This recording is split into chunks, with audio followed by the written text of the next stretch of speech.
ហើយខ្ញុំកណាត់ស្វាភាពមកវិញលើកនេះតាមពិតទៅខ្ញុំកណាត់ខ្ញុំនឹងមិនគួរនៅត្រាំត្រែកអីទេព្រោះក៏បានប្រាប់អស់លោកហើយថានឹងទៅវិញប៉ុន្តែដែលមកវិញសារជាថ្មីនេះព្រោះក្រែងតែយើងផ្លិចសាមគ្គីគ្នាផ្លិចរួបរวมគ្នាហើយបើបែកបាក់គ្នាទៅក្រែងតែយើងសុកក៏អត់បាន100ឆ្នាំទៅមុខទៀតពួកខ្មែរយើងមានជំនាញគឺខាងបែកបាក់គ្នាហ្នឹងណាលើកអាត្មាលើកនិទានខ្លីៗយើងនិយាយតែពីរឿងកាលដែលសម័យកម្ពុជាជាតិធិបតេយ្យហ្នឹងអត់ដឹងអីសោះណាចោលគ្នាថាខ្មាំងដែរណាគិតមើលអញ្ចឹងមែនទេអត់ដឹងអីសោះចោលថាជាអ្នកជួនកាលអ្នកធ្វើស្រែគេចោលថាធ្លាប់ធ្វើអីចឹងទៅយកទៅអប់រំរៀនសូត្របាត់ទៅកសាងអីបាត់ទៅហើយពេលនោះពីណាអ្នក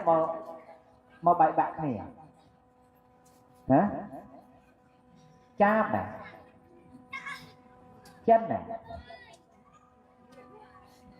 គឺខ្មែរសពសា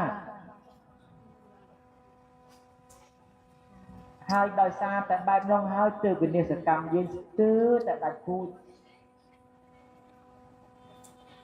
ដល់មកដល់សម័យកាលនេះគេលែងចោលគេនៅតែអត់ចោល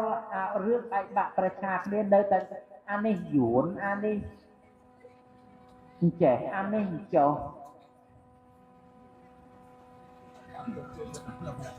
ដូចខ្ញុំកណាអញ្ចឹងណា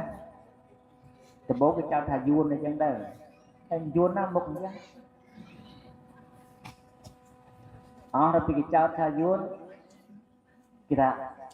ថៃប្រឡំគិងសម្ងាត់ផោះថៃអីចឹង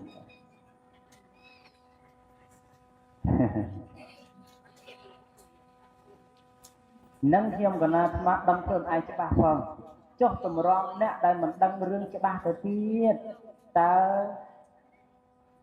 ពលរដ្ឋយើងប្រជាពលរដ្ឋយើងលៀបពណ៌គ្នានឹងយ៉ាងម៉េចយ៉ាងម៉ាខ្លះទេអញ្ចឹងរឿងដែលស្លាប់របួសរងគ្រោះអីទាំងអស់នេះសើតែកើតឡើងអំពីការលៀបពណ៌គ្នារវាងខ្មែរនឹងណែថៃមិនដែលមកចអុលមុខថាអានេះខ្មាំងអានេះអីស្អីទេវៀតណាមក៏មិនដែលដែរមានតែខ្មែរយើងនេះដែលចអុលគ្នាទៅវិញទៅមកនោះទាំងដែលខ្លួនឯងជាបងប្អូនរួមឈាមរួមសញ្ជាតិរួមភាសារួមទឹកដីប៉ុន្តែមិនប្រមូលផ្ដុំគ្នាទេធ្វើឲ្យវិស័យខ្មែរនេះអន់ថោកជាងសម្ោចហើយកឌីទៅទៀត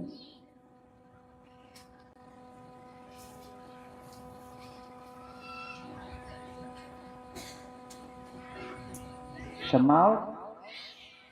កឌីវកកម្រខំសញ្ជាតិខ្លួនឯងណារាប់សែនរាប់កោតមូលគ្នាក៏សាងលំនៅឋានអ្នករុនសម្ោចយើងឃើញនៅលើប៉ុន្តែជើងធុកចឹងទេទៅខាងក្រោមមកជុំកោ100ម៉ែត្រ4ជ្រុងឯនោះសិតតែរុនដែលអាចគុតមុតការពារបាននៅគ្រោះធម្មជាតិផ្សេងកឌីមួយដំបូកប៉ុណ្ណាប៉ុណ្ណីតម្រៃ5ធ្វើមិនរលំទេប៉ុន្តែខ្មែរយើងដូចទឹកលើស្លឹកឈូកពីមួយសម័យកាលទៅមួយសម័យកាលខ្លក់ខ្លែងព្រោះតែហេតុអីព្រោះតែជំងឺបែកបាក់គ្នានឹងឯងហើយជំងឺបែកបាក់នេះគឺកើតឡើងដោយមហារិទ្ធម្យ៉ាងដែលគេហៅថាការលៀបពណ៌គ្នា ហើយការរៀបពណ៌គ្នាមានគ្រប់សន្តិវណ្ណៈសប្ងៃនេះអ្នកតូចក៏រៀបពណ៌តាមបែបអ្នកតូចទៅអ្នកធំក៏រៀបពណ៌តាមបែបអ្នកធំទៅដល់តែអញ្ចឹងវារណាសាមគ្គីភាពមួយដ៏រឹងមាំនោះមិនឃើញមិនថាឥឡូវនេះវាក្រំបើខ្លះដែរមិនអំអីទេប៉ុន្តែក៏វានៅមានចំណុចខ្វះខាតអីខ្លះបើយើងទៅប្រឹងបន្តទៀតណា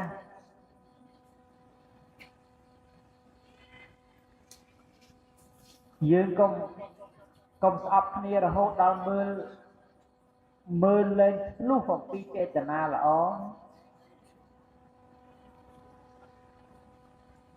យើងកុំស្អប់គ្នារហូតដល់ភ្លេចស្មារតីរួមព្រោះតែភាពក៏ឃ្លើនភាពស្អប់ជ្រុលភាពស្រឡាញ់ជ្រុលធ្វើឲ្យបាត់បង់អ្វីដែលជាភាពត្រឹមត្រូវភាពថ្លៃថ្នូររបស់ខ្លួន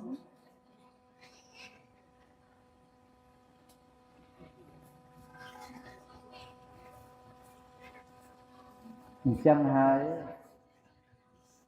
សូមឲ្យបងប្អូនទាំងអស់រួបរวมសាមគ្គីគ្នាវិញជាធ្លុងមួយបើកាលណាយើងប្រេះស្រាំគ្នាហើយជាតិយើងគឺរងទុក្ខាអញ្ចឹងរាល់ថ្ងៃនេះដែលខ្ញុំកណាត់មកវិញនេះព្រោះភ័យព្រោះខ្លាចមិនដឹងថាខ្មែរយើងអាចបានសុខដោយសពថ្ងៃបាន100ឆ្នាំទៀតឬអត់ទេ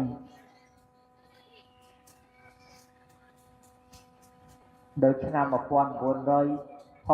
ញ្ចឹងណាពងអសបាយសតមានពីណានឹកឃើញថានឹងមានសង្គ្រាមផ្ទុះកើតឡើងដោយសម័យអាណាចក្រអង្គរនោះពងតែរុងរឿងរុងរឿងសក់នោះស្ដាប់តែកើតឡើងបែកបាក់ផ្ទៃក្នុងសង្គ្រាមសាសនារហូតដល់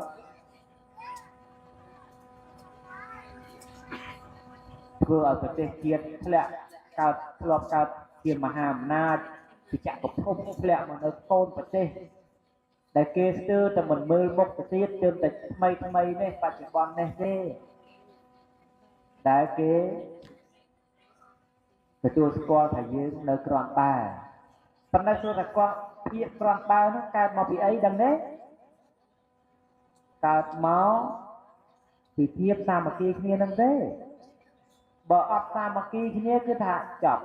ហើយបើកើតដោយការស្ដាប់គ្នាទៅទៀតបើអត់ស្ដាប់គ្នាទេនិយាយលេខចេះស្ដាប់គ្នាទេខ្មែរលេខចេះស្ដាប់ខ្មែរទេ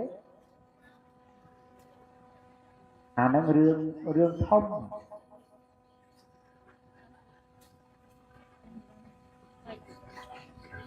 ដៃម្ខាងទប់នឹងសត្រូវដៃម្ខាងទៀតទប់នឹងប្រជាពលរដ្ឋខ្លួនឯងដែលអត់ស្ដាប់ហេតុផលនេះនឹងជារឿងដែលលំបាកណាស់សម្រាប់ប្រទេសជាតិមួយអញ្ចឹងប្រជាជាតិមួយនេះត្រូវការរួបរวมគ្នាជាចម្បង